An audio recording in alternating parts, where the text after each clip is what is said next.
BJPनि कचुगाव मंडल आरो जमदार मंडलनि गंनै अफिस जों बेखेवना होदों आरो बे अफिसखौ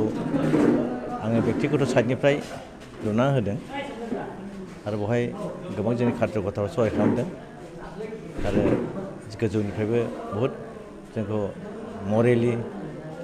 आरो साननाय हनायजों जोंखौ सहाय खालामदों बेनि थाखाय बयखौबो धन्यबाद होयो आरो दिनैहाय बयबो नुबाय जों कचुगाव दहाय 11:30 बेखेवनानै दिनै बेवहाय प्राय 2:00-2:30 जाफैदों अब्लाबो गाजा गोमजायै बे मेलखौ खुंनायजों लोगोसे बे अफिसखौ बेखेवना लानो हाबाय बेनि थाखाय आं बयबो जोंनि जमदार मण्डलनि जेसेबां जोंनि पार्टिनि कार्जकर्ताफोर आरो बेवहाय नुजाफैदों डिस्ट्रिक्टनि आफादगिरिजों लोगोसे गासिबो अफिस बियारफोर आरो गोबां मण्डलनि प्रेसिडेन्ट सेक्रेटारि नुजाफैदों आरो जोंनि गासिबो जमदार मण्डलनि जेसेबां कार्जकर्ताफोर जेसेबां जों लेंहरदोंमोन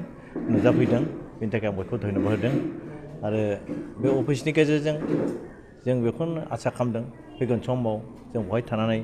रायजोनि सिन्था खालामनो हागोन समाजनि सिन्था खालामनो हागोन पार्टिनि सिन्था खालामनो हागोन आरो दिनै बे अफिसखौ मानगोनां जोंनि आसामनि BJPनि आफादगिरि मुस्रि भबेस कलिता बिथाङा बेखेवना होदों आरो जों बिथांखौ धन्यबाद होदों मानोना बिथांनि अननायजोंसो जों दिनै पार्टि हिसाबै थांनानै दं पार्टि हिसाबै खामानि मावनो हादों ओंखायनो बिथांखौ आं गोसो गोरबोनिफ्राय धन्यबाद होदों बिथांनि राजनिति जिबना गोलाव जाथों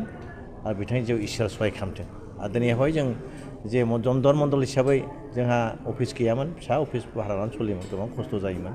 जेबो रायज्लायनो मिटिंजोंनो जोंहा उफाय गैयामोन दा दिनैहाय बेखौ जों सिन्था खालामलायनानै बेखौ लुफुंना होबाय बेनि थाखाय आङो बयखौबो बेखौ लुफुंनायाव सहाय खालामनानै धन्यबाद होदों